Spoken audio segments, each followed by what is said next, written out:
El emperador Trajano alcanzó nuevas cimas de gloria tras derrotar a los dacios, consiguiendo una fortuna en oro y ampliando las fronteras imperiales. El imperio estaba en la cumbre. Después de 3 siglos de incesantes guerras, Roma se encontraba en el centro del mundo, una superpotencia que no tenía rival. Pero la paz había ablandado al imperio. Envuelto en lujo, distraído por los juegos circenses, los romanos tardaron en reconocer la amenaza de una nueva horda bárbara que podía provocar la total destrucción del imperio. El Imperio Romano, rebelión y traición.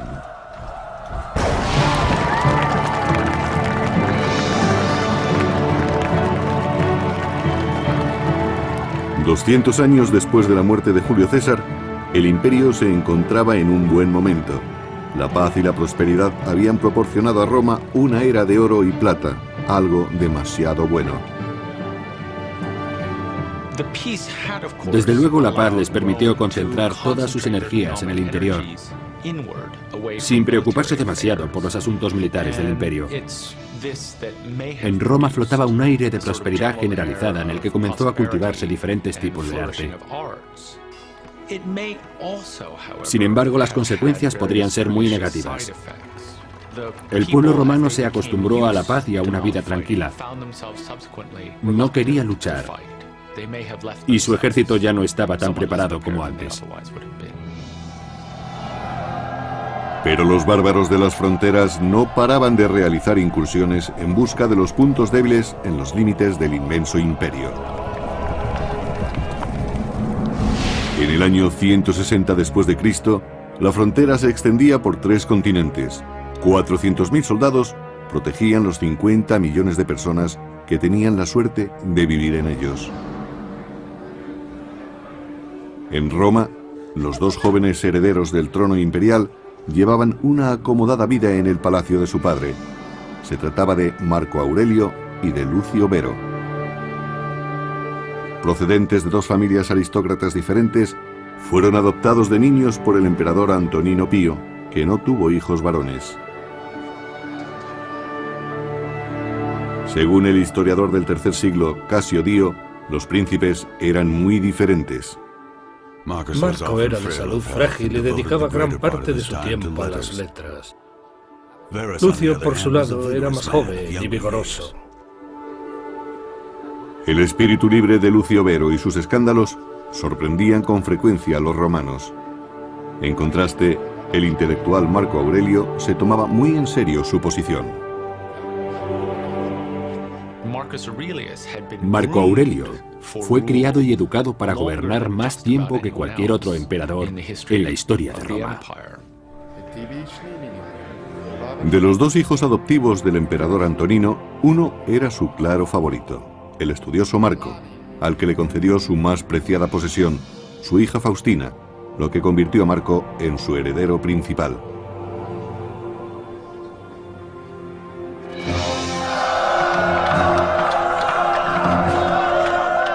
En el año 161, cuando murió el emperador Antonino, Marco y Lucio Vero ascendieron al trono con la aprobación de la guardia personal del emperador, la Guardia Pretoriana. Debió de resultar muy fácil para la Guardia Pretoriana aceptar a los 2 jóvenes como emperadores. De todos los soldados de Roma, ellos eran los que custodiaban el palacio, y por lo tanto habrían tenido contacto con los 2 príncipes durante muchos años. Para reforzar sus vínculos con la Guardia Pretoriana, les hicieron un generoso soborno. Les dieron una paga equivalente a varios años de salario de un guardia. Marco y Lucio Vero iban a necesitar la lealtad del ejército romano, pues la guerra acechaba en el horizonte. En el este, los partos invadieron Armenia, aliada de Roma, convirtiendo a Siria en vulnerable a sus ataques.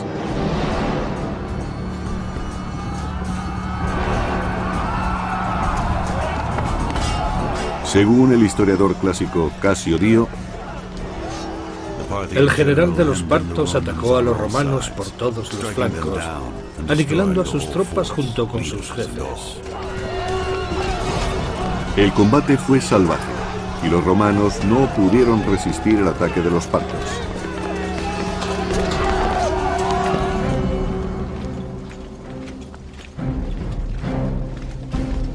En el año 162, Roma no tuvo más remedio que enviar sus tropas a la guerra. Por primera vez en 2 generaciones, un emperador, Lucio Vero, dirigía al ejército. Mientras tanto, su hermano Marco Aurelio permaneció en Roma. Realmente ninguno de los dos tenía experiencia militar.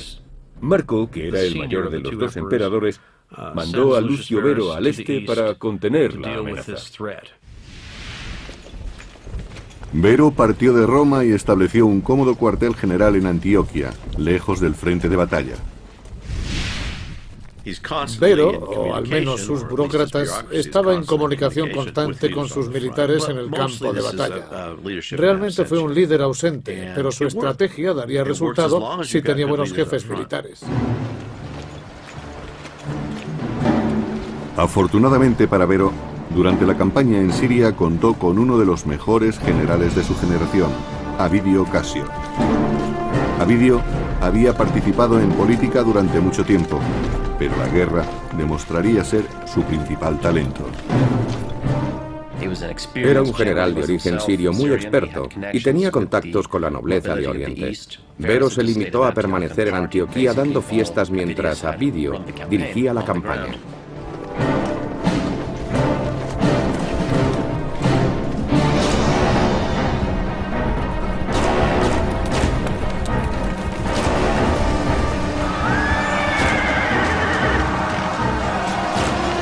Avidio fue el cerebro de una serie de victorias que llevó a los romanos al centro de las tierras de los partos, donde se enfrentó cara a cara con el enemigo. El secreto de los soldados romanos era que combatían cuerpo a cuerpo. Y eso atemorizaba a todo el mundo, porque luchaban de una manera muy cercana con una espada o un hacha contra un enemigo que no se sabía bien por dónde iba a salir. Llevaban puesto un casco y apenas oían lo que ocurría. Solo tenían visión hacia adelante. Se requería mucho coraje y empeño para sobreponerse al miedo que esos enfrentamientos suponían.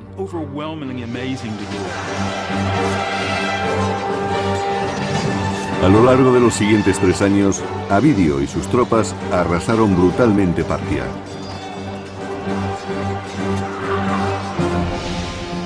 En el año 165 después de Cristo llegaron a Ctesifonte, la capital de Partia, que se encontraba cerca del actual Bagdad. Los romanos saquearon salvajemente la antigua ciudad, según el historiador clásico Casio Dio. Cuando sus aliados abandonaron al rey parto, Avidio lo persiguió hasta Ctesifonte y allí destruyó su palacio por completo.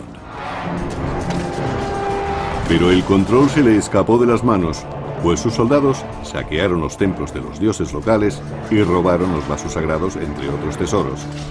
Era un sacrilegio violar templos, ya que el castigo divino por este crimen llegaba pronto y con furia. Los soldados contrajeron una enfermedad mortal, posiblemente la peste bubónica. Los romanos salieron de Ctesifonte repletos de gloria, pero sin saberlo, llevaron consigo la peste. Después de conquistar Partia y asegurar el imperio por el este, Avidio y el emperador Vero regresaron a Roma.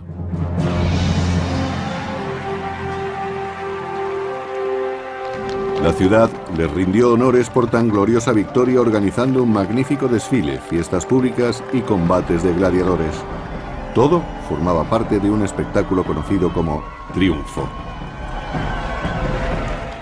Miles de personas acudieron a ver desfilar al ejército, agitaban banderas, les arrojaban flores y les vitoreaban.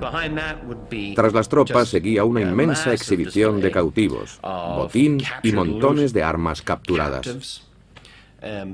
Fue una demostración de triunfo grandiosa. Tras meses de preparación y al costo de una pequeña fortuna, el triunfo resulta a veces una experiencia para toda la vida.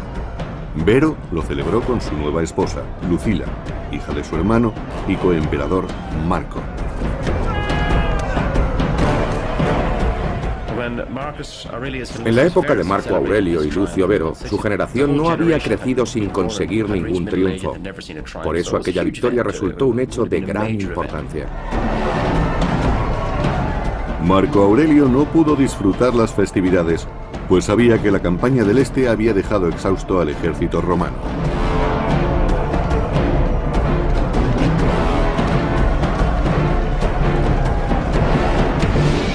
Mientras Roma festejaba su victoria, unos bárbaros se preparaban para atacar las reducidas defensas de la frontera norte del imperio.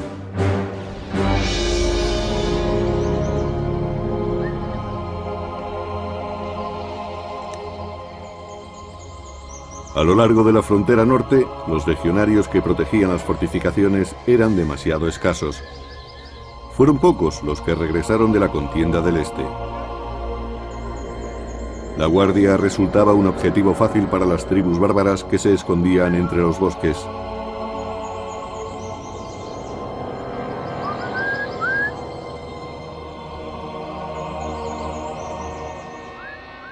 La capacidad combativa de los germanos había aumentado muchísimo, comparada con la que tenían en su primer encuentro con los romanos en el siglo II a.C. Ahora eran tribus que movilizaban grandes ejércitos, un enemigo formidable. Ya en el siglo II se habían convertido en un adversario temible.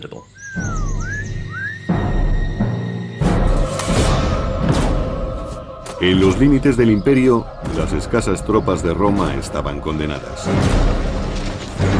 Los oscuros bosques de Germania iban a ser su tumba.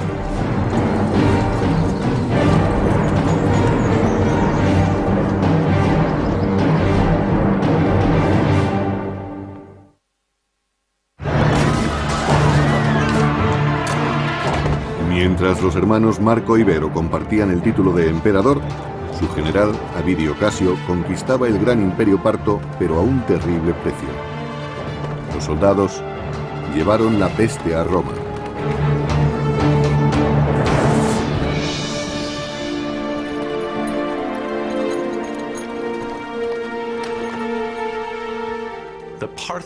La guerra contra los partos sostenida por Lucio Vero, el hermano adoptivo de Marco Aurelio, pareció ser la causante de una peste que invadió la cuenca mediterránea y que provocó una inmensa mortandad en todo el imperio romano. Durante el reinado de Marco Aurelio, pereció un elevado porcentaje de romanos. Las estimaciones oscilan entre el 10 y el 25%. Debió resultar mucho peor en los grandes centros de población, donde los muertos tuvieron que ser enterrados uno encima de otro.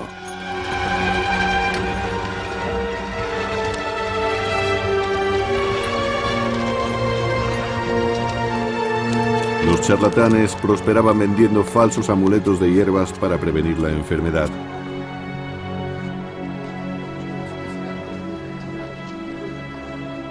Decían que la peste era un castigo de los dioses por haber saqueado los templos de los partos. El emperador Marco debía expiar el pecado por medio de un sacrificio. La única respuesta posible de un emperador romano ante un gran desastre natural como la peste era tratar de recuperar el favor de los dioses por medio de sacrificios y demostraciones públicas de devoción hacia las deidades. En el caso de un desastre natural, el emperador tenía la responsabilidad de salvar al pueblo recuperando el favor divino. A pesar de 7 días de sacrificios, los dioses seguían enfurecidos y la mortandad continuaba en aumento, especialmente entre los soldados acuartelados. Se perdieron muchos soldados experimentados, así como un gran número de personas entre la población civil que no serían fáciles de recuperar.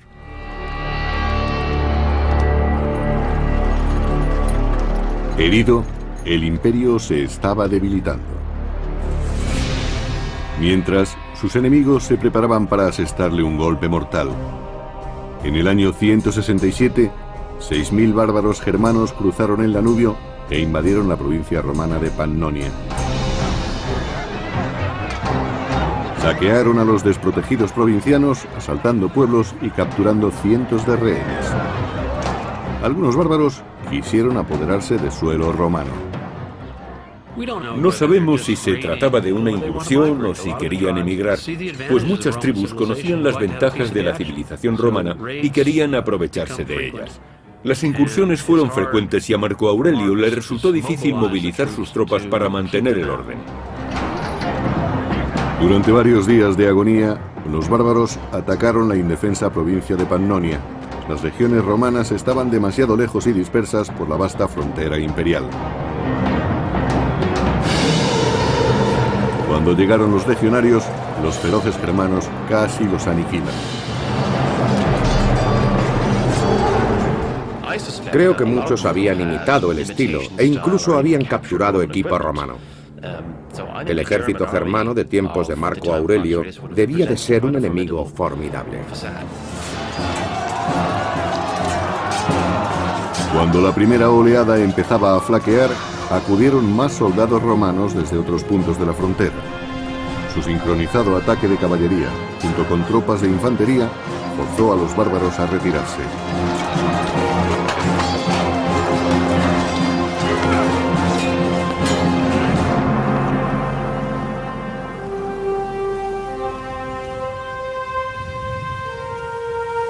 Demostrando su gran osadía, el cabecilla germano Valomarius, de la poderosa tribu de los Marcomanos, se aventuró a ir al campamento romano para negociar un tratado de paz.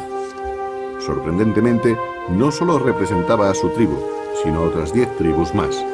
Esta unión revelaba un nuevo peligro para el Imperio Romano. Marco Aurelio se enfrentaba a una amenaza distinta a la que vieron los emperadores anteriores. Las tribus se habían organizado, probablemente debido a la influencia romana.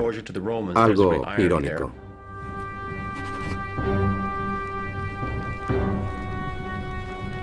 Alarmado por la amenaza de los bárbaros, Marco Aurelio se dirigió a Pannonia. Sin tener experiencia en el combate, Marco tuvo que confiar en el general pompeyano para que le ayudara a conquistar la gloria. Durante siglos, los germanos habían realizado incursiones a través del Danubio para robar ganado, esclavos y bienes. ¿Por qué Roma quería ahora organizar una expedición de castigo contra aquellos bárbaros? En mi opinión, Marco Aurelio quería participar en una operación militar de cierta envergadura para mejorar su imagen en Roma. Aunque el hermano de Marco, el emperador Lucio Vero, también se unió a la campaña, estaba ebrio y no se encontraba bien. Antes de llegar a la frontera, Vero sucumbió a la peste y toda la expedición tuvo que regresar.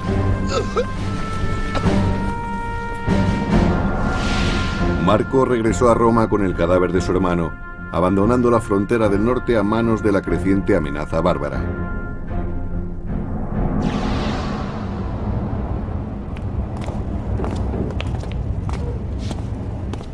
En la corte se enfrentó a una crisis. Las numerosas guerras habían dilapidado el tesoro imperial.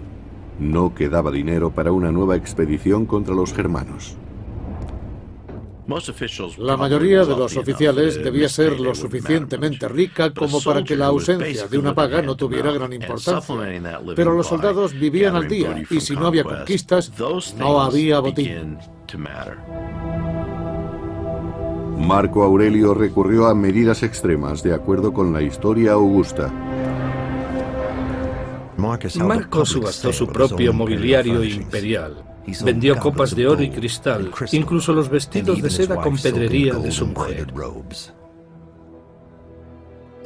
Es como si la familia real británica anduviera mal de fondos y subastase las joyas de la corona para conseguir dinero.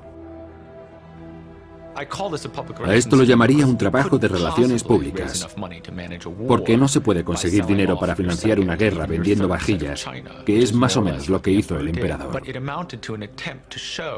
Sin embargo, demostró que estaba dispuesto a hacer un sacrificio personal para el bien común. El mismo tipo de sacrificio que los americanos hicieron comprando bonos de guerra durante la Segunda Guerra Mundial.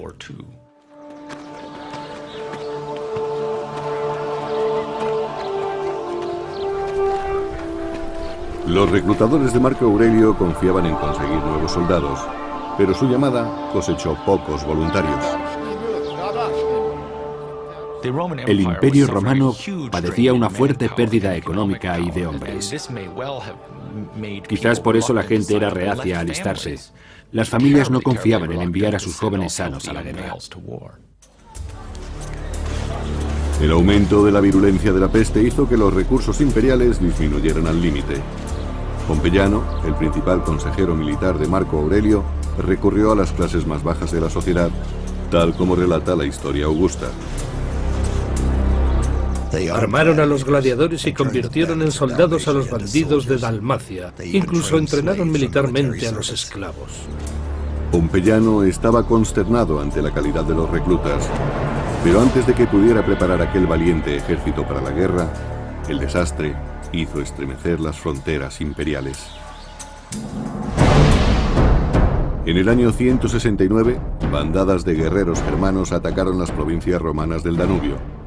Aunque no estuvieran preparados, Marco Aurelio y Pompeyano debían conducir las nuevas legiones hacia Germania. Combatiendo en terreno bárbaro, el inexperto ejército romano estaba en clara desventaja.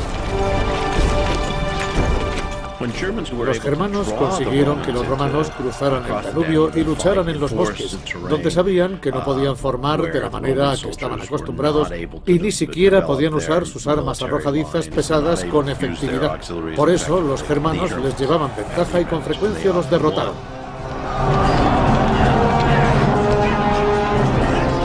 En la primavera del año 170, las dos mayores tribus germanas, la de los marcomanos y la de los cuados, se aliaron contra los romanos y los derrotaron.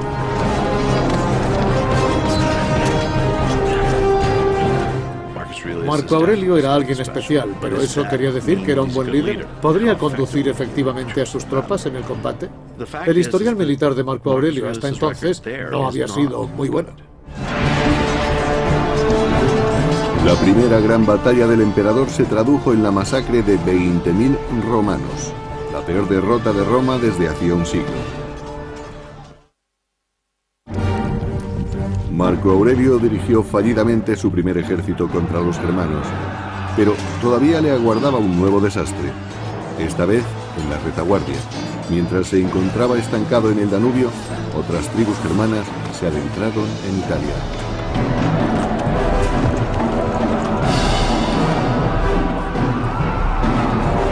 En el año 170 después de Cristo, los bárbaros se abalanzaron y saquearon la rica ciudad portuaria de Aquilia, cerca de la actual Venecia. Era la primera vez en 3 siglos que los bárbaros se adentraban en Italia.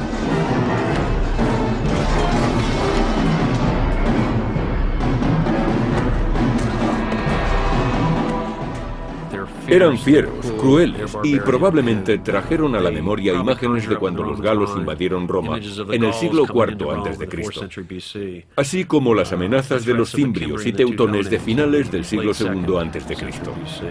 Los romanos temían particularmente las incursiones de tribus bárbaras en Italia. Con Roma sumida en el terror, Marco Aurelio debía actuar rápidamente para vencer a sus enemigos de una vez por todas. Se desplazó con su ejército a lo largo del Danubio y se preparó para invadir las tierras de los marcomanos.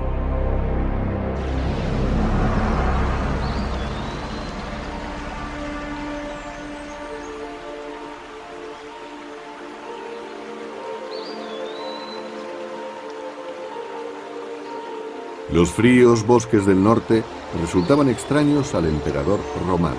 Solo y lejos del único hogar que había conocido, se adaptaba mal a la dura vida del ejército. Su salud empeoró. Sabemos que el antiguo y famoso médico Galeno trató personalmente a Marco Aurelio durante un tiempo. Le preparaba una medicina que debía tomar todos los días, tanto para curar sus enfermedades como para prevenir otras.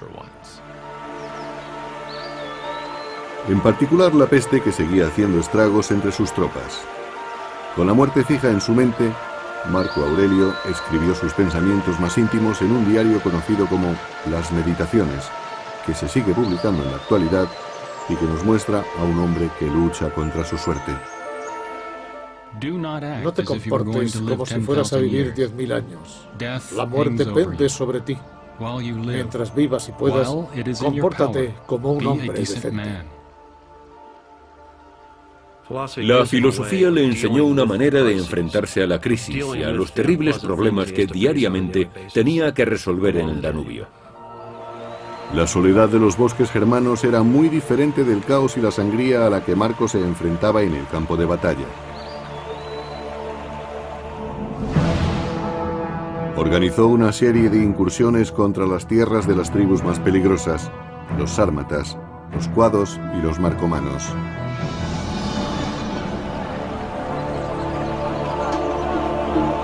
Los bárbaros habían derrotado a Marco anteriormente y estaban muy seguros de sí mismos cuando acamparon a lo largo del río.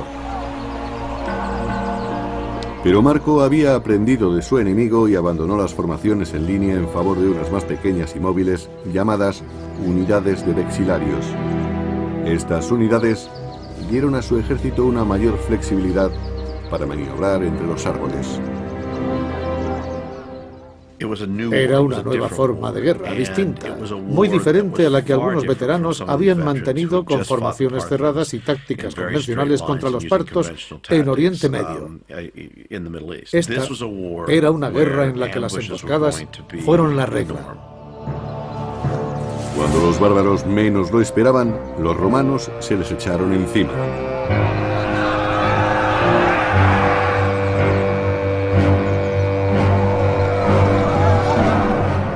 En el centro de un combate, el soldado romano se encontraba en una situación muy peligrosa, en la que tenía que administrar la adrenalina que le permitiría luchar. Debía permanecer tranquilo aunque tuviera el corazón a punto de estallar. Tenía que dejar a un lado el pánico natural que afecta a todos cuando se está a un paso de un frente que es igual de peligroso para todos.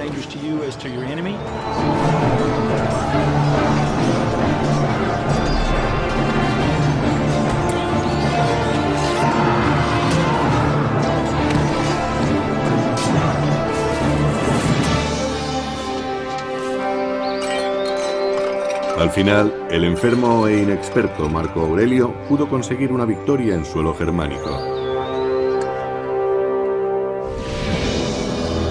Los romanos construyeron una cadena de fortalezas en el territorio de los marcomanos y de los cuados. La anexión de Germania comenzaba a prosperar. Pero los germanos atacaron fieramente las fortificaciones.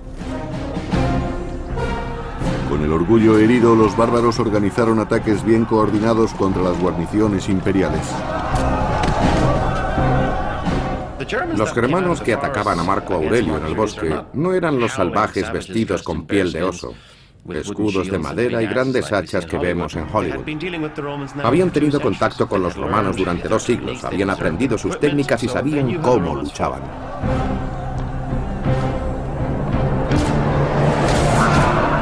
Si conseguían abrir una brecha en las fortificaciones, los romanos sabían cuál sería su suerte. Pero en los fuertes, Marco Aurelio visitaba a sus hombres alentándolos y exponiéndose al mismo peligro que ellos. Debía conocer muy bien el alcance de su responsabilidad, algo que aprobamos totalmente. Si tenía que enviar a sus hombres a la muerte en combate, debía estar con ellos e interesarse por la campaña. Cuando la situación se tornaba más crítica, Marco Aurelio recurrió a los dioses paganos, ofreciéndoles sacrificios y pidiendo su ayuda contra las hordas germanas. Y ellos le contestaron con un milagro, según la historia augusta, escrita en el siglo IV. Firme en la tierra, oró a los dioses y pidió que un rayo cayera del cielo contra sus enemigos. Por supuesto, los bárbaros consideraron que el rayo era un mal presagio y que los dioses favorecían a los romanos. Debido a esa creencia, tuvieron que enfrentarse a una situación muy difícil. En las mismas puertas de la fortificación, los aterrorizados bárbaros rompieron filas y huyeron. Los romanos se habían salvado. Asombrados, los soldados de Roma vitorearon a Marco Aurelio y le dieron un nuevo título: Germánico, el conquistador de Germania. Con mucha perseverancia, disciplina y milagros, según algunos, el emperador Marco Aurelio consiguió ventaja en su lucha por la conquista de Germania.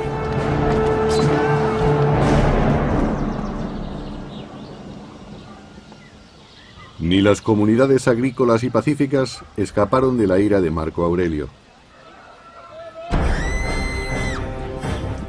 Los romanos hicieron sentir su dominio con el filo de sus espadas.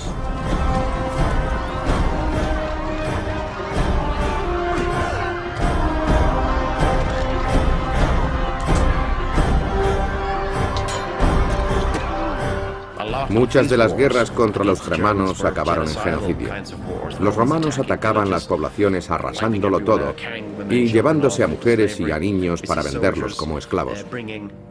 También cortaban la cabeza a los enemigos para obtener recompensas. Los romanos celebraron aquel terrible conflicto erigiendo un gran monumento conmemorando las campañas germanas de Marco Aurelio, la Columna Aureliana. La columna aureliana recordaba una campaña brutal y horrible que el emperador mantuvo para la seguridad del pueblo. Tuvo un coste enorme y no resultó agradable. En las tierras de las tribus germánicas, Marco Aurelio creó dos nuevas provincias romanas, Marcomania y Sarmatia. Pero justo cuando la situación parecía estabilizarse, llegaron noticias alarmantes desde un lugar inesperado, Egipto.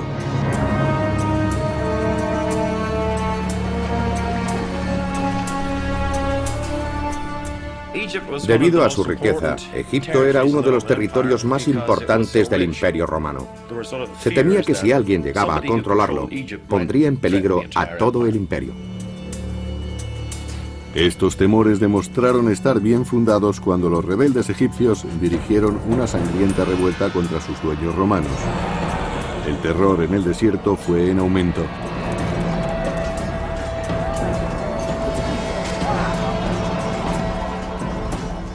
Desde luego se trataba de un asunto grave al que había que atajar rápidamente. Egipto era un gran suministrador de grano al imperio, y quien controlara aquel país podría interrumpir el suministro de alimentos al pueblo de Roma. Por eso presionaron al emperador para que resolviera la situación. En el año 174, Marco Aurelio recurrió a Siria, donde tenía estacionadas 3 legiones, y las envió a Alejandría, Egipto. A la cabeza del ejército vengador marchaba uno de sus amigos más antiguos y en quien más confiaba, Avidio Casio. Marco Aurelio eligió a un general famoso y de éxito, Avidio Casio, para que ejerciera el mando superior en la mitad oriental del imperio, por encima de los gobernadores provinciales.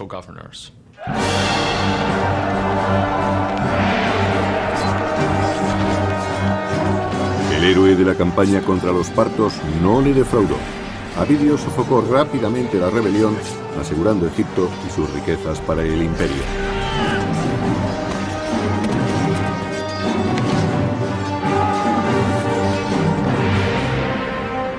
Pero en la frontera norte de Roma, Germania, el enemigo resultaba mucho más esquivo. La campaña de Germania parecía no acabar nunca. Se conseguían progresos, pero cuando se sometía a una tribu, otra se rebelaba 100 kilómetros río arriba y había que enfrentarse a ella. Durante 7 años, Marco Aurelio había combatido a los bárbaros en los densos bosques del norte, hasta que su salud empezó a declinar.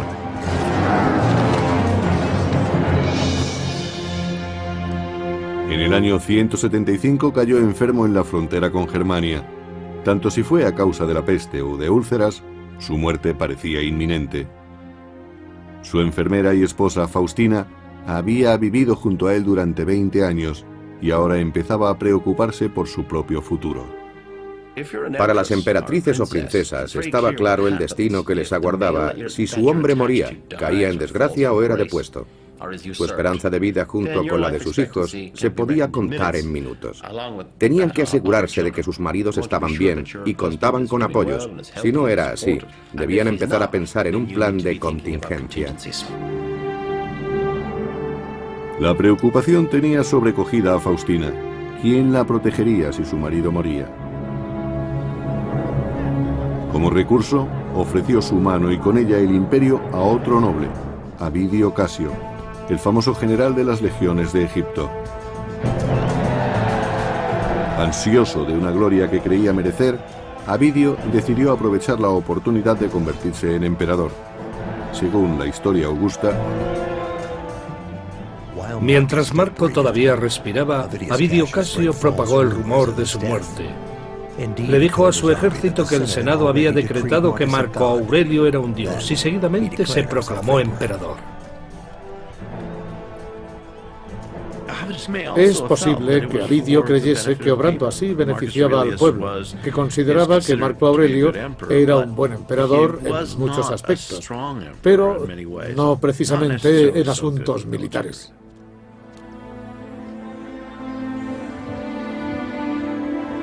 Cuando Avidio reclamaba el trono, Marco Aurelio se recuperó de su enfermedad, lo que provocó una situación imposible entre los dos hombres. ¿Qué hacer entonces? Avidio no podía decir, siento haber reclamado el trono para mí, fue una equivocación, una idea pasajera, ¿por qué no seguimos como siempre? Cuando se ha dado un paso así para ser emperador, siempre se es sospechoso de traición. Por diversos motivos, representaba una seria amenaza para Marco Aurelio.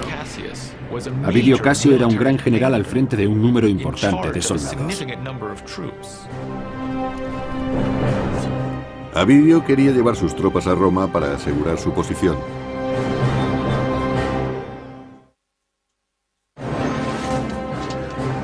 En el año 175 después de Cristo, Marco Aurelio, ocupado en la campaña de Germania, es traicionado por un amigo íntimo, Avidio Casio. Sorprendentemente, Avidio había sido incitado por la misma esposa de Aurelio para que reclamara el trono.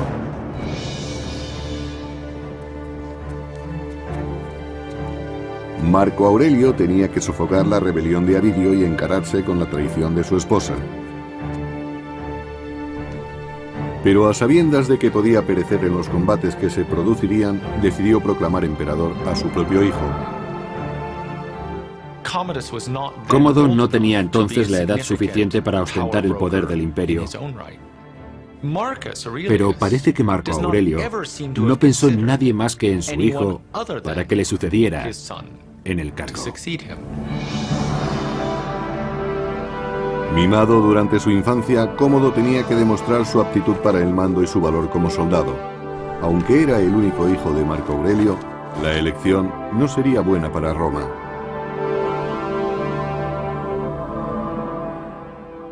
¿Por qué tuvo que elegir a Cómodo? Pues porque era su hijo y así pensaban las familias aristocráticas romanas. A lo largo de muchas generaciones, la alta clase senatorial y los aristócratas romanos mantuvieron la costumbre de promocionarse a sí mismos.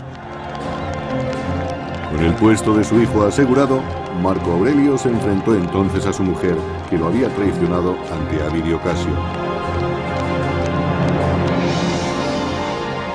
Pero, sorprendentemente, la perdonó. Después de todo, Marco Aurelio no castigó a Faustina.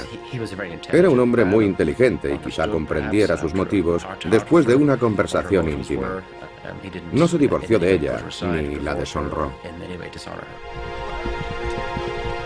Cuando preparaba a sus tropas para marchar contra la legión de su adversario, apareció un mensajero enviado por los soldados de Avidio. Habían destituido al usurpador con el deseo de evitar la venganza del emperador. Conocían muy bien cuál sería el precio de la traición. El procedimiento normal en estos casos era una ronda de denuncias, interrogatorios, torturas, exilios, ejecuciones y suicidios forzados. El mensajero llevaba un siniestro presente, la cabeza de Avidio Casio, el que fuera amigo del emperador. De acuerdo con el historiador Casio Dio, a Marco Aurelio le dolió tanto la muerte de Avidio que no quiso mirar la cabeza de su enemigo.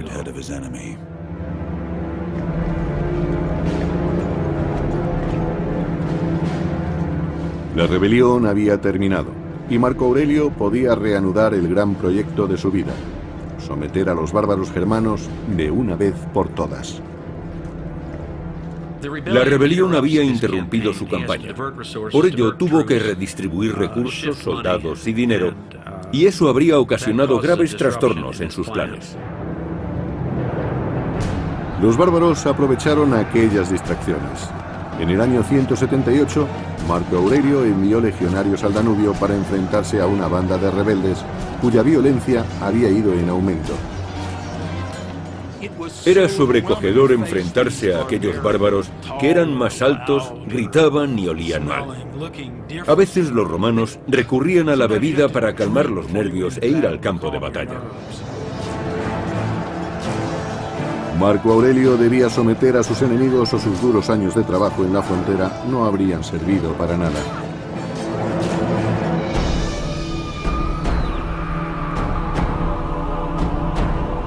Marco Aurelio, ya envejecido, logró aislar a los cabecillas rebeldes y los mandó matar brutalmente. Creía que con otra campaña más acabaría con el conflicto. Las guerras de Marco Aurelio contra los germanos duraron demasiado tiempo. Pero no está claro que Marco y sus aliados supieran desde el principio que se iban a prolongar tanto. Con 60 años, Marco Aurelio esperaba que su hijo y heredero, Cómodo, continuara luchando contra los germanos, una lucha que le había ocupado casi toda su vida. Marco Aurelio había educado a su hijo y lo había llevado en su campaña, pero era demasiado joven. No creo que Marco Aurelio se diera cuenta de la clase de emperador en que iba a convertirse Cómodo. En su papel de coemperador, Cómodo se mostró perezoso.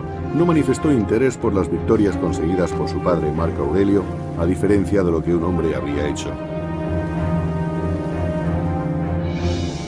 Sin embargo, estuvo al lado de su padre, el emperador, cuando éste murió finalmente, debido quizás a la misma peste que había llevado a su hermano a la tumba.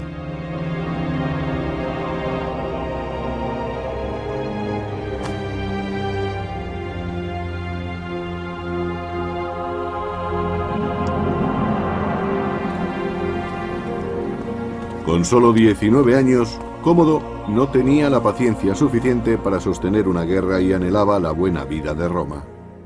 Cómodo no tenía ni el liderazgo ni la visión de su padre, y quiso terminar rápidamente con las largas campañas del Danubio. Una medida que fue muy perjudicial para Roma. Con tratados frágiles y unas reducidas guarniciones, Cómodo, el nuevo emperador, abandonó Germania, desperdiciando 13 años de sangrienta lucha para regresar a la plácida vida de Roma.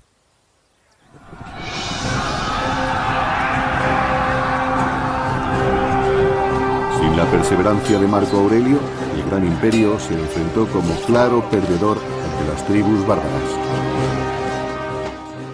Cuando alguien se enfrenta a una tormenta perfecta de mala dirección, mala suerte y amenazas exteriores, se encuentra en una situación realmente difícil. Lo que descubrieron, por lo menos en tiempos de Marco Aurelio, es que no podían enfrentarse al mismo tiempo a incursiones más que en un número limitado de puntos de la frontera. La suerte iba contra Roma. No volvería a tener otro emperador como Marco Aurelio. De acuerdo con Dio, fue el comienzo del fin. Nuestra historia empezó a salir de un reino de oro y plata para entrar en uno de hierro y polvo.